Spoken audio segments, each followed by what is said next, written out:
Welcome to the Morning Glory Project, Stories of Determination. I'm your host, Betsy Graziani Fossbender. Like in nature, we see determined flowers and vines clinging to life and seeking light. So are Morning Glory people. And in this podcast, I'll interview writers, activists, artists, entrepreneurs, survivors and thrivers, and trailblazers of all kinds. These are folks that have been determined to get over, under, around, and through the obstacles that face them, or to seize the opportunities that come before them. I find these people inspiring and amazing. I know you will too. Today, my guest on the Morning Glory Project has an unusual story, as so many people do. But this story is a little different from others that I might be sharing on this cast. Many times I'll be talking with people who have overcome events or obstacles that happen to them, either because of family circumstances or through events no fault of their own.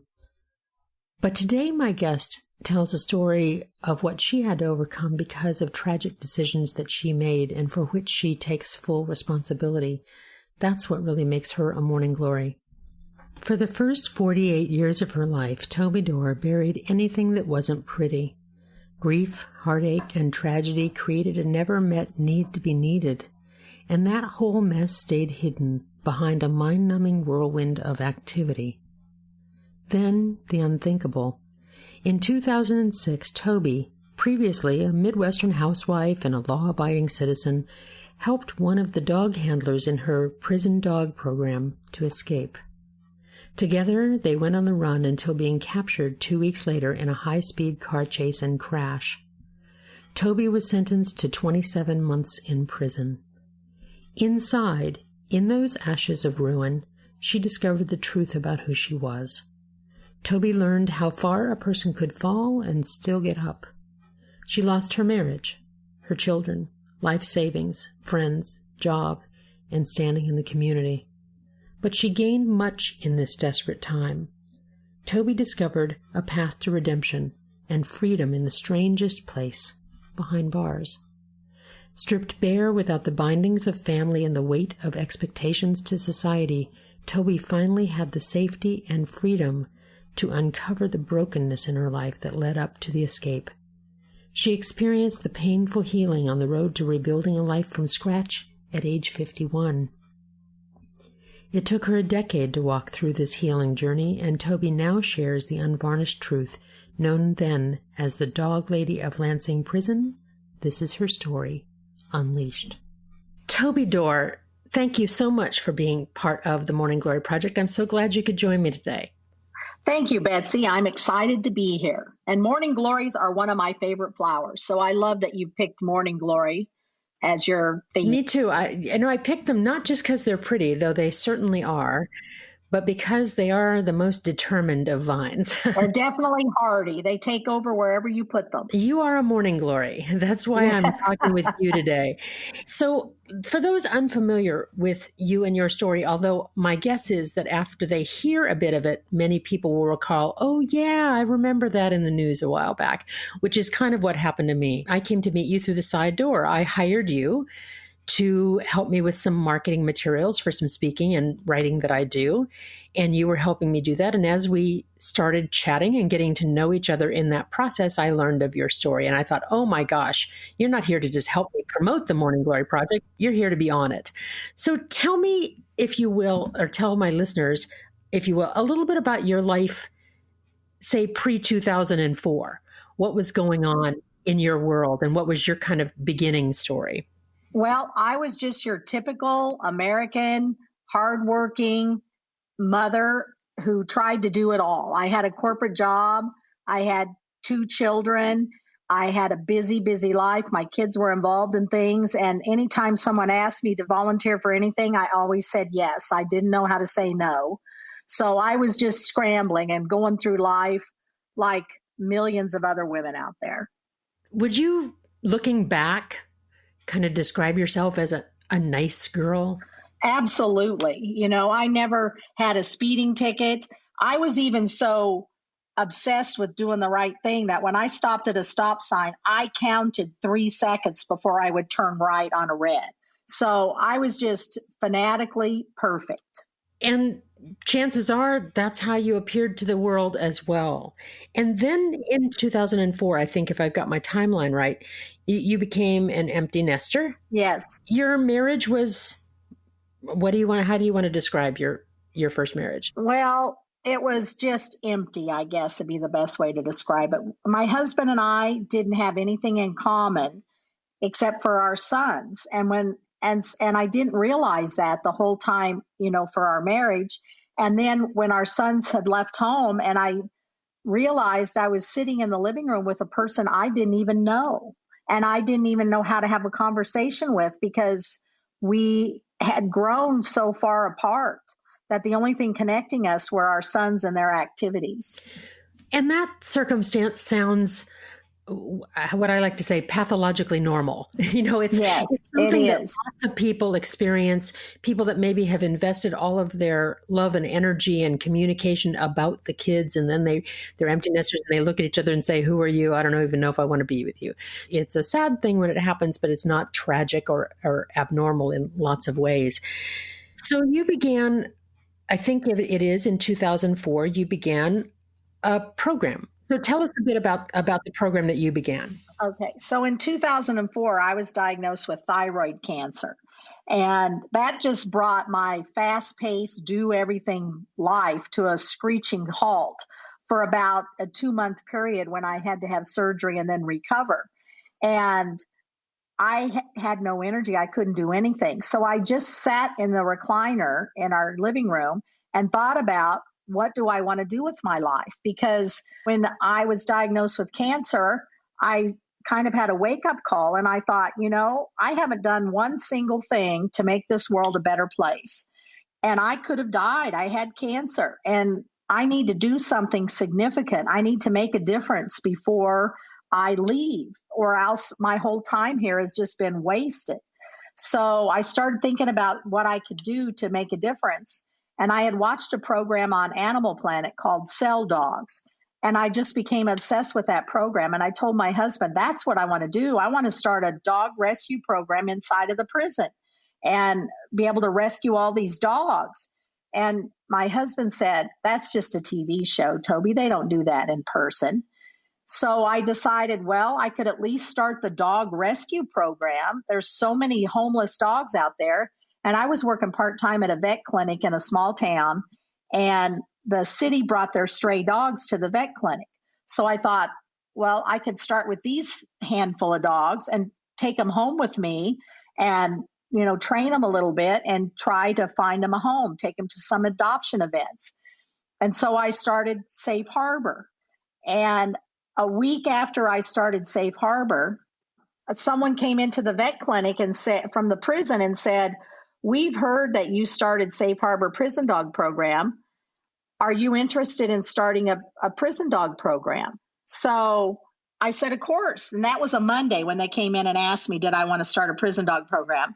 And on Wednesday, I went to the prison and gave an hour-long presentation to the warden and his executive staff about what I would do with a prison dog program. And then they approved it and said, can you bring some dogs in on Friday? It was just so fast. Monday to Wednesday to Friday, we're on the ground running. So I had to scramble around and find dogs to bring into the prison.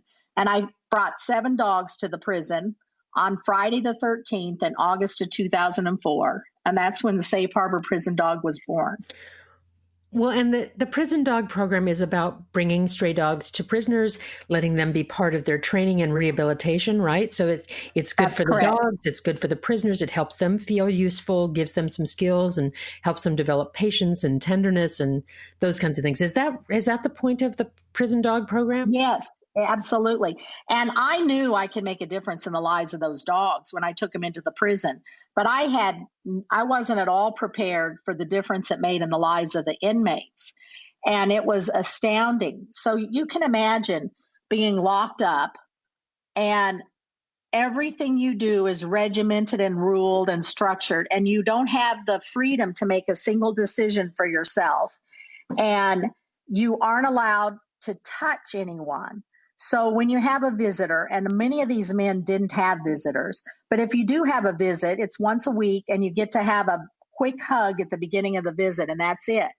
So as humans, we are hardwired for physical contact with other people. We like to hug, we like to hold hands, we like to pat people on the back.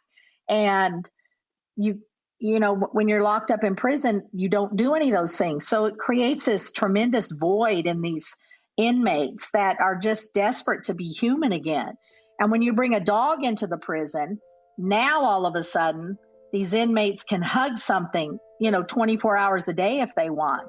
And it was important to me that the dogs live in the cells with the inmates, not live in a kennel somewhere. And so the dogs actually slept in bed with the inmates, which it just changed the whole atmosphere of the prison. And so, you could spill your whole heart to this dog, and the dog listens.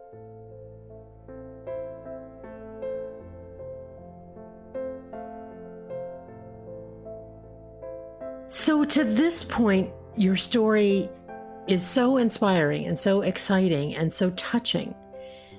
Then it turns. It did turn. So tell me what happened as part of that program. And this was in Lansing Prison, correct? Lansing Correctional Facility in Lansing, Kansas, which is just outside of Kansas City. Great. So tell me when things turned or how things turned.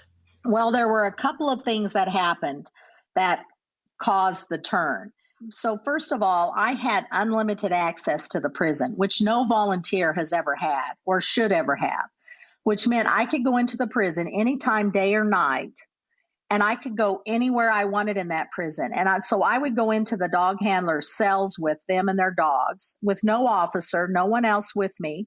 So I had a different relationship with the inmates than most volunteers or even most officers do. And so one day I was walking through the prison and I happened to come upon one of my dog handlers. And I had an arrangement set up that if a dog handler was particularly attached to one of the dogs they had, I would adopt it out to a family member for a really minimal fee. And then when the inmate got out of prison, then that dog would be waiting for him. So this particular inmate had asked if he could adopt his dog, his girlfriend could adopt his dog. And I said, sure. And so the girlfriend was trying to make arrangements to come up and visit him and take the dog home with him. And it was about a 3-hour drive to the prison from where she lived.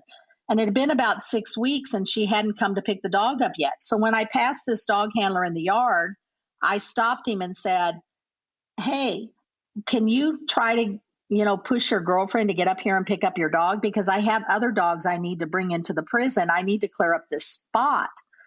And he got so mad at me and he started screaming and cussing and he put his fists up and he was right in my face. And I thought he was going to hit me, and he outweighed me by 3 times. So I knew it was going to be, bad. And I was with 2 dog handlers at the time. And I looked over at those 2 dog handlers for help, and they were just looking down at their shoes.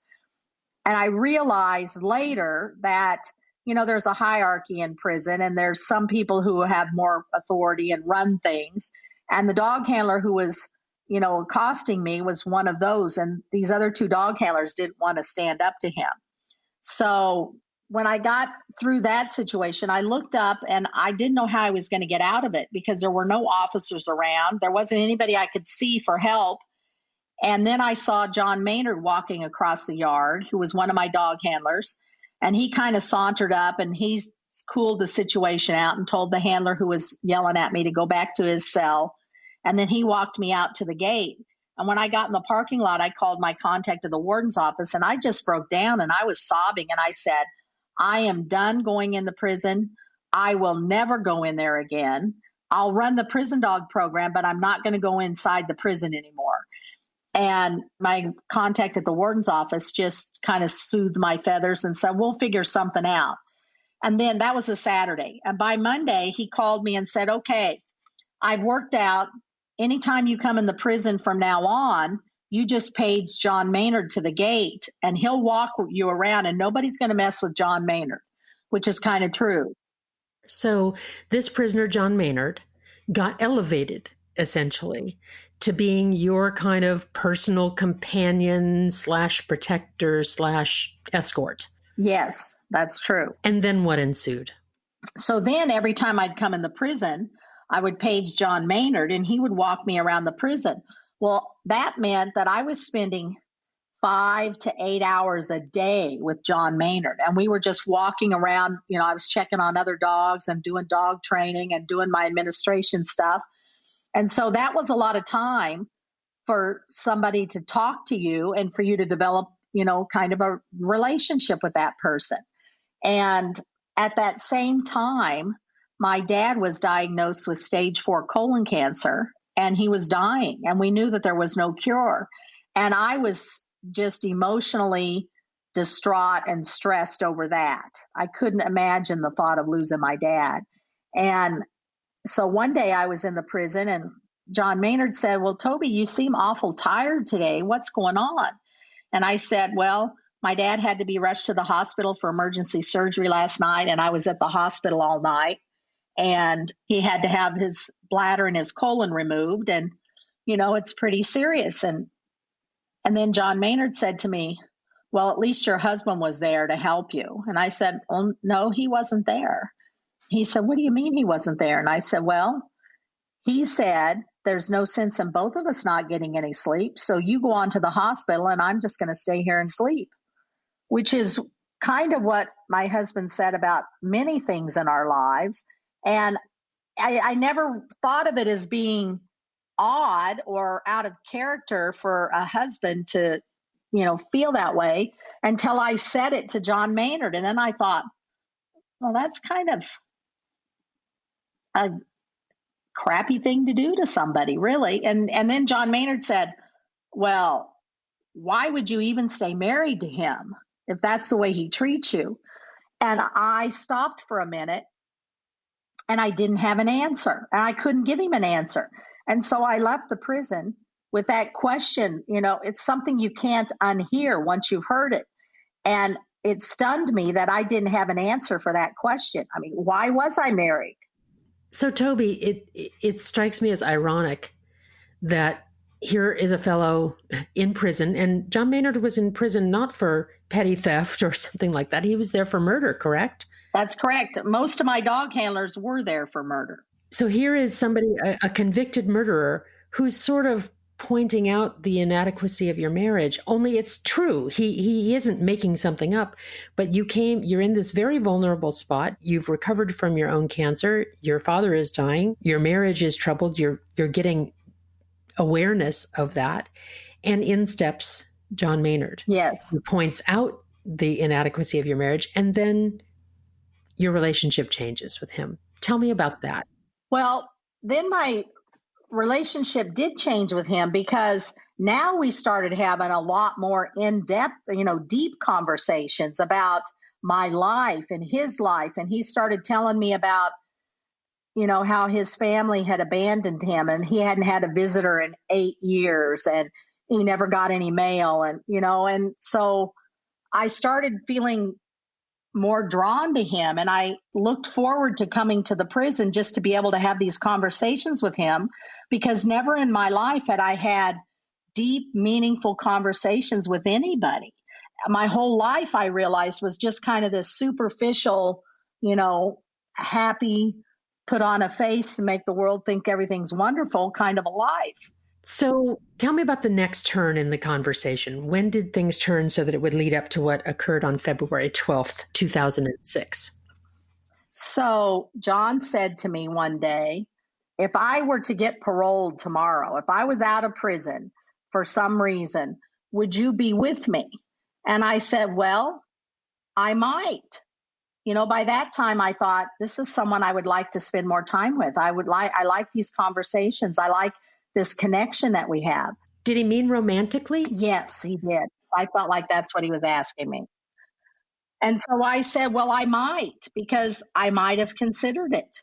And he took that to mean that I would be with him. And so he decided he was going to find a way to get out of prison so that we could be together.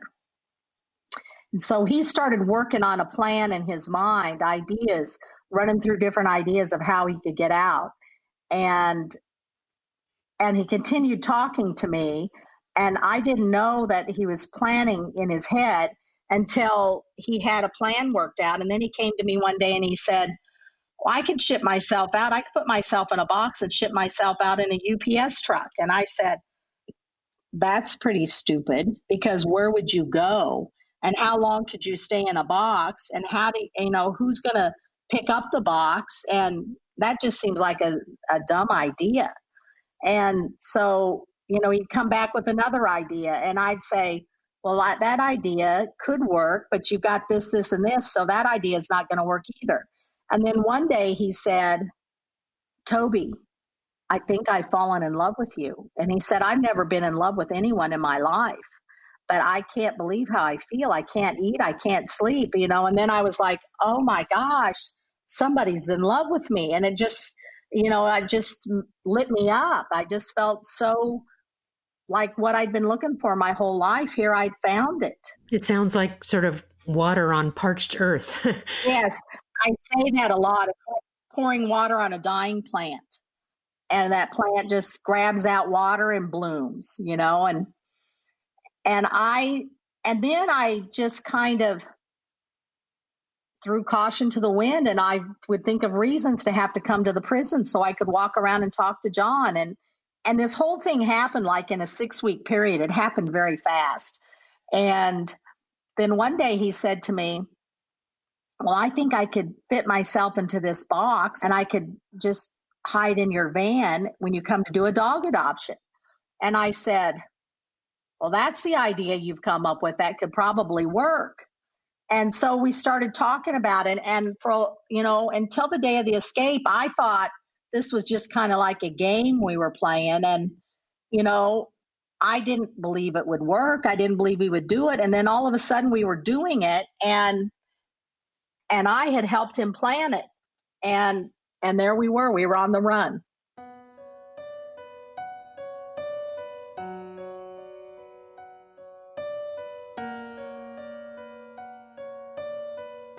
So he lost 25 pounds, fit himself into a box that got loaded into your van with the dogs, while the guards were kind of petting dogs and doing what they did and giving you sort of immunity or complete trust.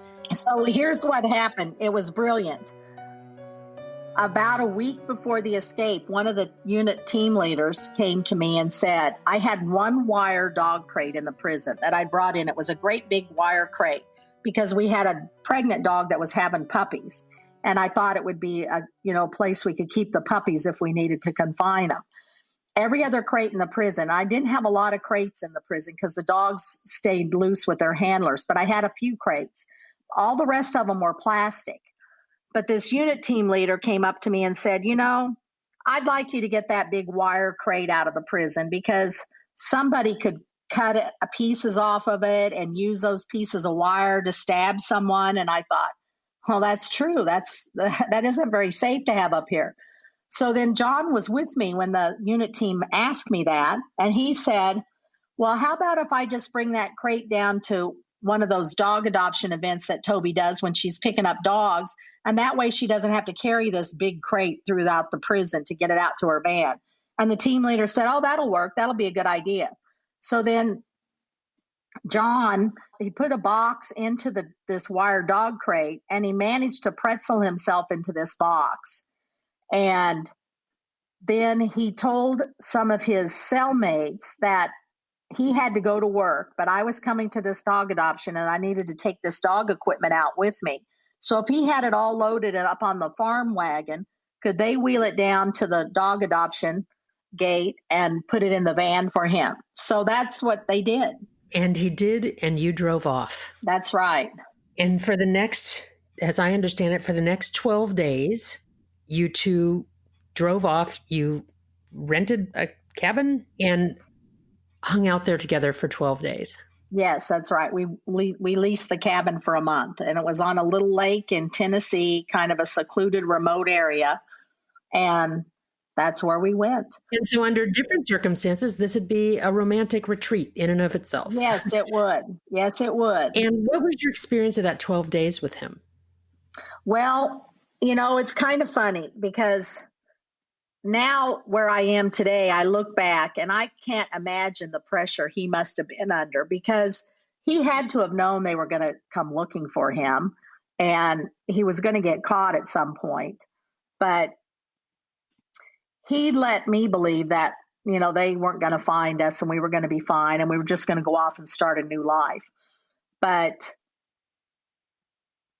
he was under so much stress and pressure that he just, when he was in the prison, we were in a controlled environment and he was a controlled person. But when we were out in the world, and the world had changed in 10 years tremendously. So he was freaking out just about the littlest things, people walking around on cell phones and not talking to each other. The whole world just kind of freaked him out.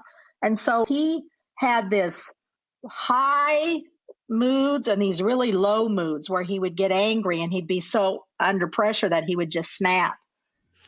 So perhaps you got acquainted with the fellow that got himself into prison in the first place. Perhaps, yes. So you are out, you get detected, and the police find you, and there's a car chase. Tell me about that. Yes, so we didn't know it, but the police had tracked us to Tennessee where we were. Only they didn't know where we were in the state, because they went to the cabin where we were staying, but we weren't there that day because we had gone to Chattanooga to go to the IMAX theater and to an aquarium that they had there. Because when John was in prison, he'd watched a documentary about the making of an IMAX movie, and he had never seen IMAX movies because they came out after he was in prison. And so that was one of the things he wanted to do, is go see an IMAX movie. So we drove to Chattanooga to go to the movie theater. And then we stopped at a shopping center on the way home and went into a bookstore. And when we came out of the bookstore, I learned later, we walked right in front of two marshals that were on the fugitive team who were there trying to figure out how they were going to find us, because they knew we were in the state, but they knew we weren't at that cabin. And they were trying to determine their next step. And we walked right in front of their truck. And what are the chances of that? That's a needle in a haystack. So, Toby, after you found the sheriff in this miraculous, weird needle in a haystack way, then you guys jumped in a car. What happened? We headed north on this interstate out of Chattanooga. And as we got further down the interstate, we noticed that there was something different about the traffic. And we looked up ahead, and the whole highway was filled with, I think, dozens, if not 100 different police vehicles of all different counties and shapes and colors. And John said to me, "Toby, this is for us." And he said, "What do you want me to do?" And I said to him, "Well, if they turn on their lights and tell us to pull over, you need to pull over because that's the law." Which is so ironic, of course, because here you are breaking the law, but there's still that nice girl in you, that law-abiding citizen that never intended to break laws. And here you are thinking, no, I got to pull over if a cop asks me to. That's right. Even if it's in a prison break. That's right, which was just kind of ludicrous when I look back at it, but that's how I thought. And so John said he would pull over, but then he got mad because one of the police cars tried to push us off the road. And so he said he's going to run until we run out of gas. And we took off down the highway, and I've heard the police records, and we were going over 100 miles an hour down that interstate. And at one point, he cut across the median into the southbound lanes because we couldn't move anymore on the northbound lanes. And he lost control of the truck when the tires hit the grass and came back up on the pavement. And we crashed into a tree head on at 100 miles an hour.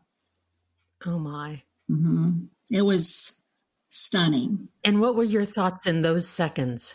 Well, I was hoping I would die. I was hoping I would die in the car crash.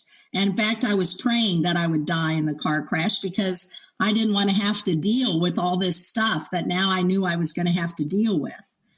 And of course, what you had to deal with then was jail, was prison. That's right. And so you were sentenced, of course. I was sentenced I had a 21-month state sentence and a 27-month federal sentence. Wow. So there you were, a nice girl, a law-abiding woman, a family woman in prison. Right. What was that like for you? Well, the funny thing is that prison is the place where I found freedom. So my whole life, I had been buried with all these standards that mostly I set for myself. You know, I was a perfectionist and I never said no to anybody, and I was so crazy busy. But when I found myself in prison, I realized I had no responsibilities. I had no decisions to make. And I decided I could either just sit in prison and do my time, and like everyone else, I could make excuses for why I shouldn't be there, or I could stand up and take responsibility for what I did and spend that time trying to understand who I wanted to be, what my potential was in this world, and then figure out what I could start doing to attain that, so that by the time I got out of prison, I could be a better person.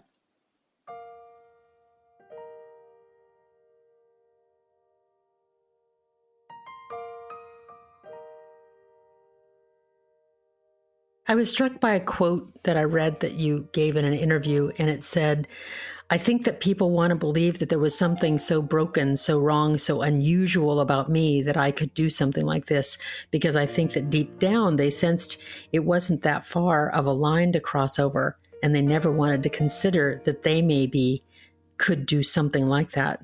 So they had to kind of sensationalize all the gory parts of the story to make it more distant from their own story." That's right. And I think so many of us are just one decision away from that thing that just drastically changes our lives.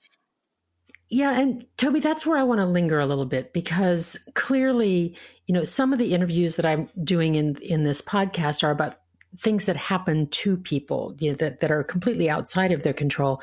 And in your circumstance, it was a decision and a series of decisions that you made to get close to this inmate, to fall for him, to then help him escape and do all those kinds of things that were completely anathema to who you are.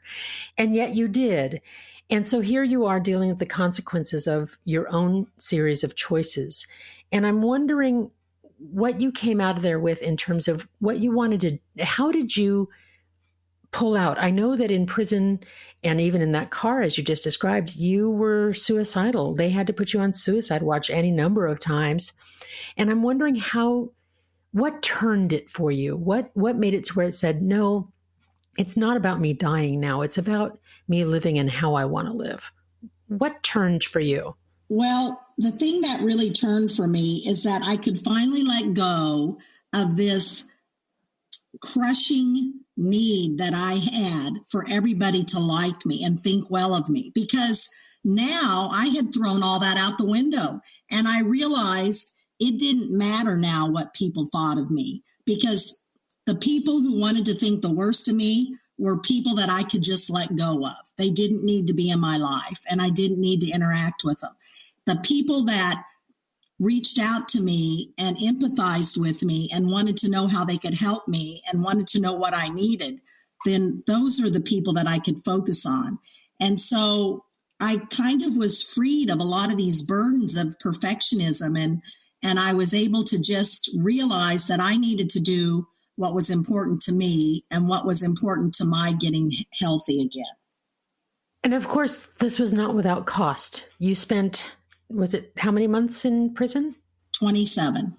27 months in prison is no small shake for an average person. And I know that you lost loved ones who stopped being in your camp, including family members.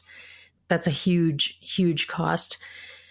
But it sounds as if you've embraced a different way of looking at yourself in the world as a result, that maybe the self-deprivation you were acting on before, the kind of letting yourself be untended, letting yourself be in a marriage where the other person wasn't really there, letting yourself always say yes to others without mind to who you are. It sounds as if that's the transformation, the arc of your heroine story, if you want to call it that you came out of there wanting to be and do different and to nonetheless help people by telling this story.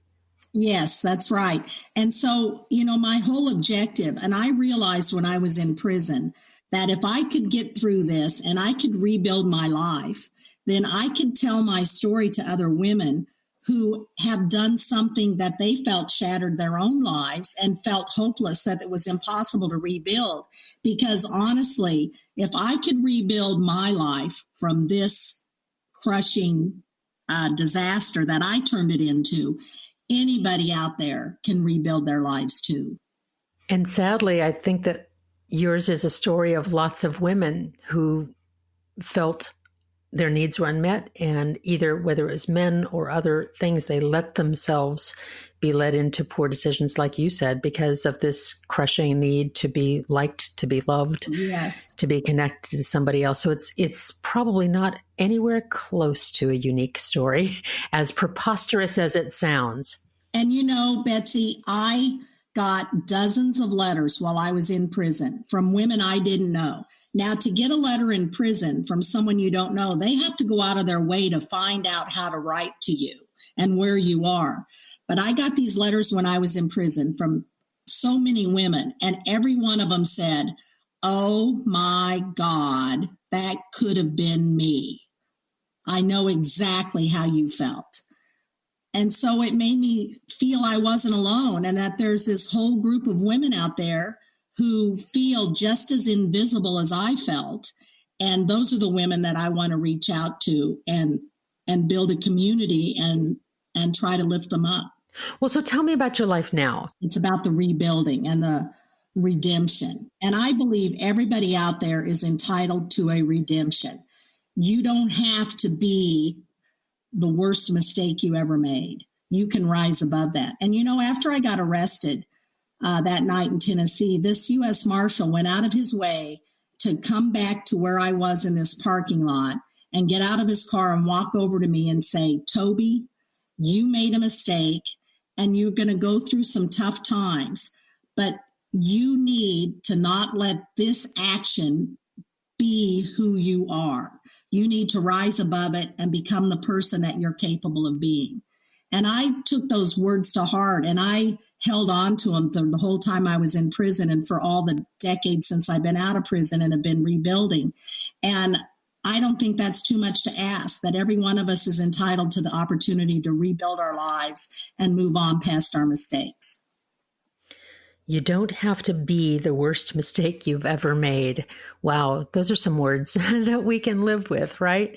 So you've since rebuilt your life, and how I found you, of course, was just through a service you're providing and helping people promote their work and all of that. I found you in this very innocuous kind of way, but I know that you've rebuilt your life in other ways. You've remarried, your last name has changed.